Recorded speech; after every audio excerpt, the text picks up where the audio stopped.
نحمده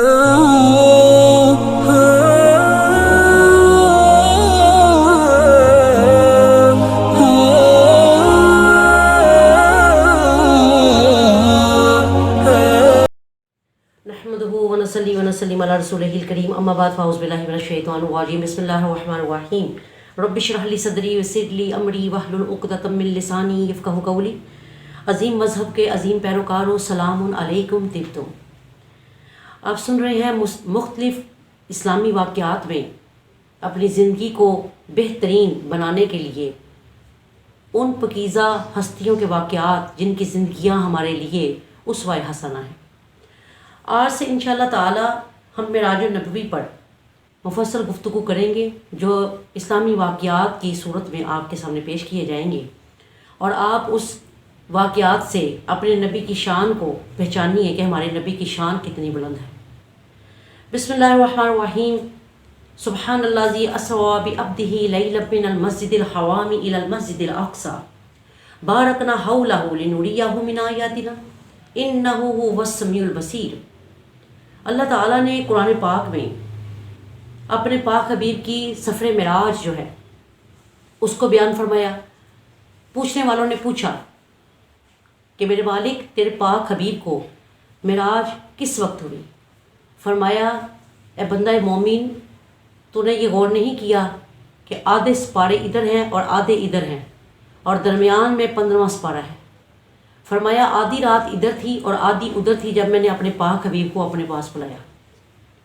اور دراصل آقا علیہ السلام کے وہ پاورفل معجزے کہ ان کے بعد کوئی وہ معجزہ پیش نہ کر سکے گا، اس کی مثال کوئی نہ لا سکے گا، ان میں سر فہرست قرآن مجید آپ کا معجزہ ہے۔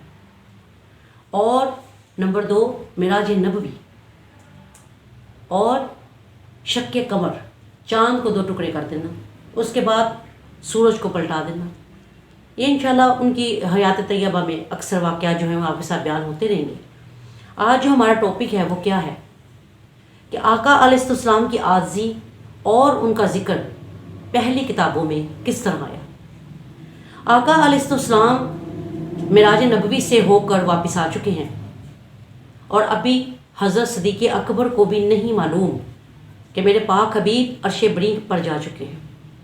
آقا علیہ السلام نیچے تشریف رکھتے ہیں، اور صبح کے وقت آپ اپنے گھر کا جب دروازہ کھولتے ہیں تو آپ کے گھر کے بالکل قریب ایک بوڑھی اماں بیٹھی ہے، اور اس کے پاس کپڑوں کی گٹھڑی ہے، اور وہ زار و قطار رو رہی ہے۔ آپ سرکار صلی اللہ تعالیٰ علیہ وسلم نے پوچھا کہ اماں جان، آپ کو کیا بات ہے، آپ کیوں رو رہے ہو یہاں بیٹھ کے، آپ کون ہو؟ انہوں نے کہا، جی میں آپ کے آگے جو ہمسائے ہیں، یہودی ہے جو، میں اس کے گھر کام کرتی ہوں، میں اپنے بچوں کو ملنے کے لیے گئی تھی اور وہاں مجھے بخار ہو گیا، اور میں 2-3 دن اپنی چھٹی سے زیادہ رک گئی۔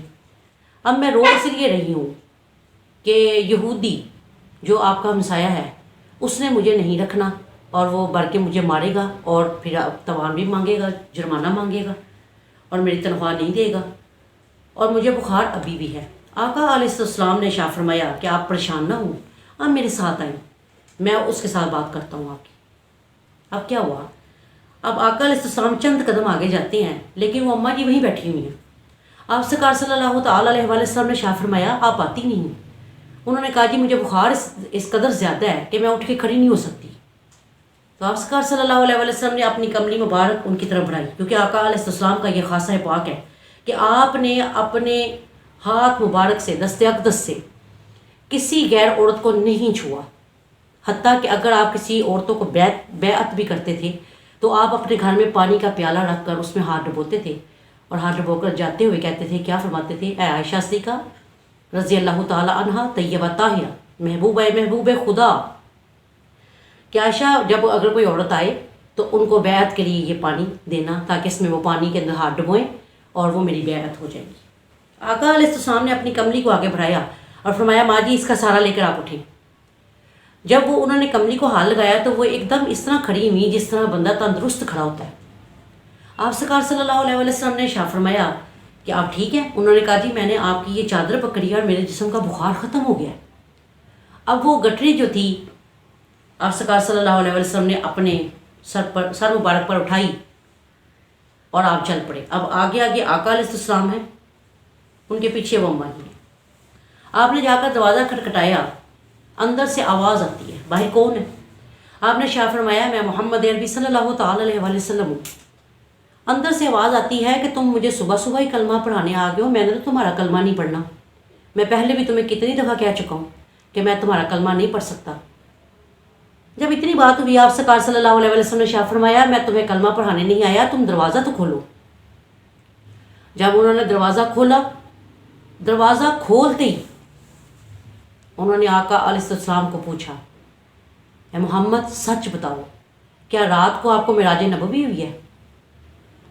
آپ سرکار صلی اللہ علیہ وسلم چند لمحے کے لیے آپ پریشان ہوئے۔ آپ نے شاہ فرمایا ابھی تو میرے دوست میرے یار صدیق اکبر کو نہیں پتا کہ مجھے معراج نبوی ہوئی ہے، اس یہودی کو کیسے پتہ چل گیا؟ ابھی تو میں نے کسی کو بتایا ہی نہیں۔ آپ سرکار نے فرمایا تمہیں کیسے معلوم ہے کہ مجھے رات کو معراج نبوی ہوئی ہے؟ کہہ تو تم سچ رہے ہو۔ جب آپ سرکار کی زبان سے یہ بات نکلنی تھی کہ اس یہودی نے بلند آواز میں کلمہ لا الہ الا اللہ محمد رسول اللہ پڑھ لیا، اس کے گھر والے اس کی بلند آواز سن کر فوراً آئے۔ انہوں نے کہا تجھے کیا ہوا؟ تو کہتا تھا میں نے اس نبی کا کبھی کلمہ نہیں پڑھنا اور آج تو نے اتنی جلدی کلمہ پڑھ لیا۔ انہوں نے کہا کہ میں نے اپنی کتاب میں یہ پڑھا تھا کہ مسلمانوں کا نبی جو آخری نبی ہوگا وہ رات کو عرش بری پر اللہ کے ساتھ ہم کلام ہوگا اور صبح اٹھ کر غلاموں کی گٹھڑیاں اپنے سر پر اٹھائے گا، کہ اس کی عاجزی کا یہ عالم ہوگا۔ تب آپ سرکار صلی اللہ علیہ وسلم نے شاہ فرمایا کہ ہاں ذرا گٹھڑی کی طرف نگاہ کرو۔ جب دیکھا تو وہ گٹھڑی آپ کے سر سے ایک بلشت اونچی تھی، یعنی وہ سرکار صلی اللہ علیہ وسلم نے نہیں اٹھائی ہوئی تھی، وہ فرشتوں نے اٹھائی ہوئی تھی۔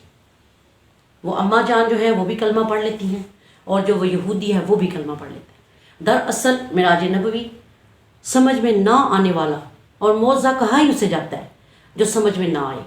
انشاءاللہ تعالی ہم آپ کو علیحدہ علیحدہ جو ہے وہ معراج نبوی کے بارے میں بہت ساری معلومات آپ کو دیں گے۔